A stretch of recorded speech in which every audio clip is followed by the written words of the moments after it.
What is up, everybody? It is Drew, Travel with the Burning Abyss, here with another video. I haven't uploaded in a few weeks, but I wanted to post because I went to a 3v3 today for Edison, and I've been playing a lot of Edison lately. That's really been what I've been doing most of. I saw the ban list dropped, which is cool. I'll probably play Salad Great, and once I get some stuff in the mail, I'll post an updated deck list for Salad. But I have been playing a lot of Edison lately, so I teamed up with my brother and another one of my friends, Kiko, and we did fairly well. We made top 4, and then we got knocked out in top 4. I won my top 4 match, but my brother and Kiko ended up losing theirs. So we did end up getting KO'd, which is okay, it happens.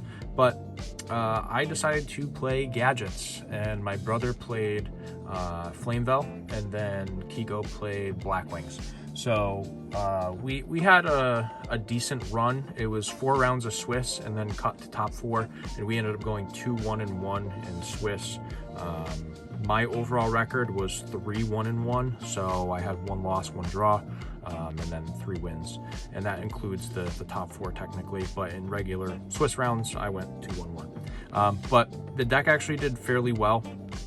I was thoroughly surprised at how well it did. I was playing it because of the surprise factor, like not as many people were going to expect gadgets, and it ended up working out fairly well to where I was able to just make a lot of fair trades with stuff, 1-for-1 trades, and then, you know, just kind of drop gadgets on the board, search another one, and just poke until I win. But yeah, so let's go ahead and jump into the main deck. So I'll start off, before we go through the main deck, just talking about my matchups too. Round 1, I played against like Doom Caliber Synchro Cat, and I ended up 2-0ing him. Round 2, I played against Diva Hero Frog, and I lost to him in game 3. Round 3, I played against Quick Draw Warrior and Quick Draw Dandy Warrior, whatever you want to call it, and I won that in game 3. And then the last round was a draw against Vayu Turbo. And then top 4, I played the same Diva Hero Frog player from round 2, and I ended up beating him. I can't remember if that ended in game 2 or game 3 though. I don't fully recall, but I still won that match regardless. So I did kind of get my revenge for losing in round 2 to that player. But let's go ahead and start with the main deck. I played 3 green, 3 red, and 3 yellow. I thought this was optimal for a lot of reasons.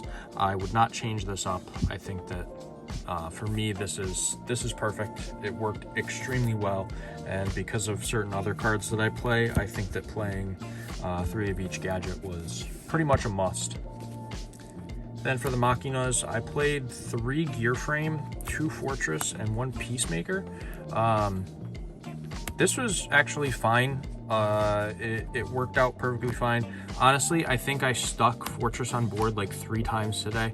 Other than that, every time I tried to summon it, it got hit with a bottomless. So like, I think maybe one of the times that I successfully summoned it, it got deprisoned too. So like, I don't know what to tell you. Like, it happens. But Gear Frame was really good. It's an 1800 attack point monster. Peacekeeper did not really come up, but in theory, it's really good. So yeah, that was my Machina lineup. And then the last monster that I main decked was 2 Cyber Dragon. This was pretty much for like going second. I could just, you know, have a spare body to drop on the field in case I didn't win the dice roll. And on top of that, it's a machine, so you could discard it with Fortress and get Fortress back on the board. So yeah, it was okay. I don't know. I think I actually summoned Cyber Dragon once today. And that was it. It got sided out an okay amount, but it was still okay. Those are all the monsters though. I believe it is 17 monsters. Moving on to the spells, we played 3 Smashing Ground and 2 Fissure for the in-deck spot removal. These were fantastic. I have really nothing much to say about them other than the fact that they were amazing. Yeah, definitely play these cards. I don't think a 3rd Fissure is necessary. I think 2 is fine, but 3 Smashing Ground, like, you definitely wanna play this. Then I played 2 copies of Book. I never wanted a 3rd, to be honest. There was never a time where I was like, oh man, a 3rd book would be useful. Ironically enough, I sided this card out a couple games, and I didn't miss it. So yeah, 2 book is more than fine. It did put in some work though, like someone tried brain control and I'd set my monster, or like a bottomless, you could, you know, book your monster and it doesn't get destroyed, or deprison, all that stuff. Then 1 avarice to shuffle stuff back. It doesn't come up that much, but when it does, it's pretty good. 1 limiter removal. I think I activated this and saw it in my hand 1 total time today. Other than that, it didn't do anything, which was unfortunate because if you do resolve it, it's really, really good. You can OTK with it, really. And then back row removal. I did play MST, Storm, and Trunade. I thought this was fantastic. And with Trunade, there's a really cool thing you could do. You could equip your gear frame to something, and then you can Trunade and it bounces the gear frame to hand because it's technically in the spell trap zone. So you just get to return the gear frame in your hand because it's considered a spell trap. So yeah, Trunade was really good. This won me a couple games. Storm, I think I activated Storm like maybe twice today. And it wasn't like fully necessary. And then MST I activated probably like 2 times. Yeah, I think out of all of them, I think Trunade was probably the MVP. That's it for the spells though. Moving on to the traps. Now I don't know how many spells there are. I'll count it out just so you know. 1, 2, 3, 4, 5, 6, 7, 8, 9, 10, 11, 12. There are 12 spell cards. Moving on to the traps. We played 3. Dimensional Prison. This card is amazing. Definitely play 3 of it. If you're playing it, it's such a good card. Like, you get rid of Stardust Dragons, you get rid of Absolute Zeros, all that kind of stuff. Yeah, I mean, I think Absolute Zero still might trigger, I can't remember. But basically, big stuff that you need to get off the board, you get off the board with Deep Prison. Card was fantastic. 2 bottomless. This came up a couple times. A few times it came up. My opponent, I think I had a yellow gadget on board, and I had a bottomless set, and my opponent tributed for a Caius and targeted the back row, and it was bottomless, so I just chained it. And then it came back to me, and I summoned a green gadget that was searched off with yellow and just kind of snowballed from there. So yeah, bottomless was good. 2 compulse. This is really good against Absolute Zero. You just bounce the Absolute Zero back, or like if they buy you banish and they synchro summon something, you just go ahead and bounce whatever they summon. It's good for a lot of stuff. I shouldn't, you know, just use those examples, but the Absolute Zero is the card that's best against, and ironically enough, I didn't ever resolve this card against an Absolute Zero, which is kind of unfortunate.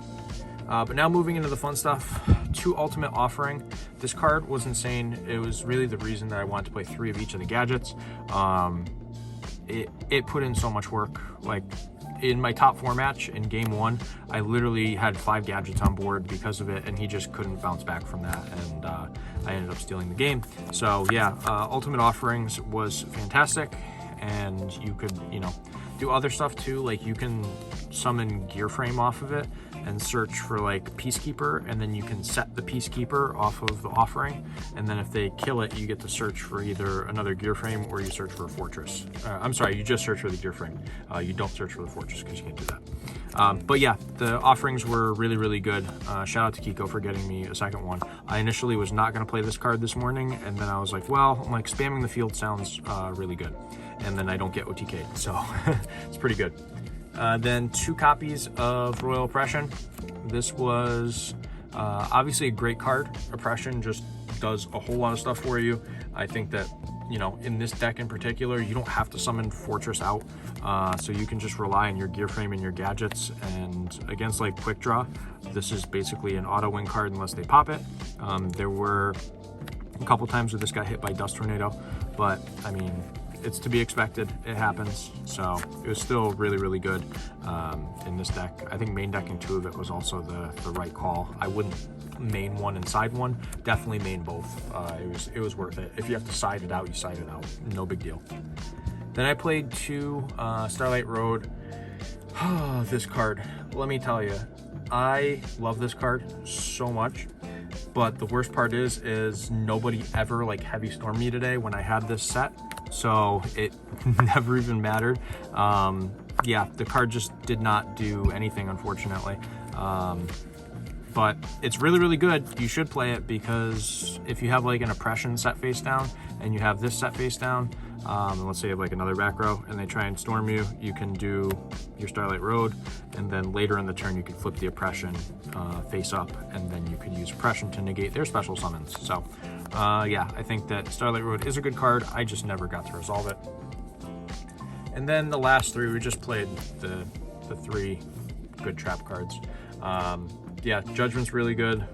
Judgment won me the match against Quick Draw Warrior. So yeah, Judgment was phenomenal. Mirror Force was pretty darn good, and Torrential was okay.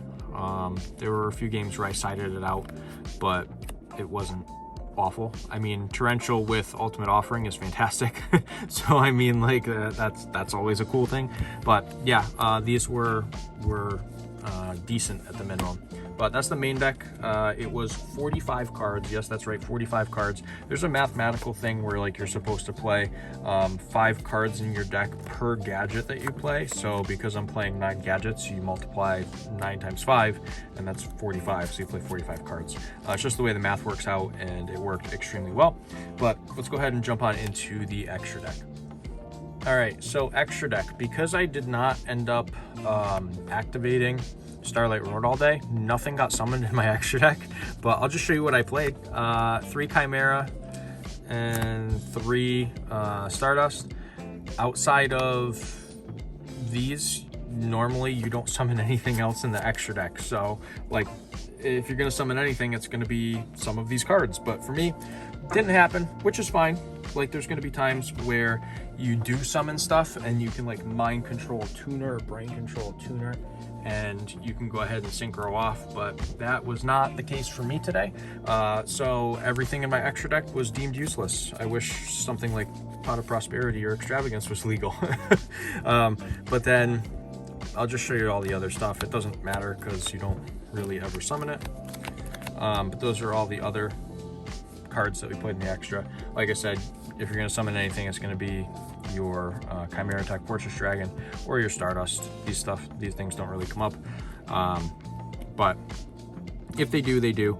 Like, you could always mind control set Vayu after you special summon a Cyber Dragon, and then you can go into like an Armed Wing, because I think Vayu is a level 1. Yeah, it is level 1. Or you could, like, you know, mind control a Gale and then use it with a gadget to make Armor Master, or Black Rose. So like, some of this stuff can come up, it just doesn't come up very often, so you really don't ever make it. But that is the extra deck. Like I said, if you're summoning anything, it is the Stardust and the Chimera Attacks. But for me, didn't happen, which is fine. But let's take a look at the side deck. All right, so moving into the side deck, I opted to go with 3 copies of DD Crow for a lot of decks. I didn't want to lose to Vayu in any way, shape, or form, and I didn't want to lose to Hero Beat in any way, shape, or form. So you can DD Crow, if they only have like 1 hero engrave or 1 water or something, you can always DD Crow their target engrave that they only have the 1 of, which hurts them a lot. Or you could always hit a Vayu out of grave, which is good. I think I hit a Treeborn once with this, and I stopped 1 or 2 Avarice with it as well. So yeah, Crow is really, really good. I sided in a lot. I probably sided this card in more than anything else in my side deck. Then I side decked 2 Sirocco. So this card is really good against Blackwings, obviously. You summon it, you pump him, and then you just swing. There's not really much else to say. I think I only sided this in once against the Blackwing player. Other than that, it didn't ever come in. Still good in theory though. Then for the spells, 2 Lightning Vortex. I sided this in against a Quick Draw matchup, and this also was one of the other reasons that I won that matchup. We were in time, and I discarded Solemn Judgment, and then I just normal summon stuff and put in 39 damage. And he was at 41, I was at 8k, and he couldn't hit me for anything. So Vortex is really good because I cleared his board out. Then 2 Noblemen. This came in a decent amount too. Card's really good. I don't have much else to say about it. I mean, it's Noblemen. You hit Raikos, you hit Mega Hamsters, you hit Spies, you hit Vayus, all that kind of stuff. Then all the 1-ofs. I played a bunch of 1-ofs. So 1 soul release, which is good against anything back row related. I'm not back row, I'm sorry, graveyard related, not back row related. Please don't mind me. I haven't played in a long tournament in a little while. And after playing 5 rounds like that, my brain is a little cooked. But soul release is good against the graveyard decks. Then brain control, mind control, hammer shot, shrink, and twister. Twister is there for decree. I didn't play against any decree decks. If I had a second ultimate rare, I would probably cut the shrink and play the second twister, just because it's pretty good. Other than that, everything was decent. I mind controlled a few things. I think I brain controlled a couple things.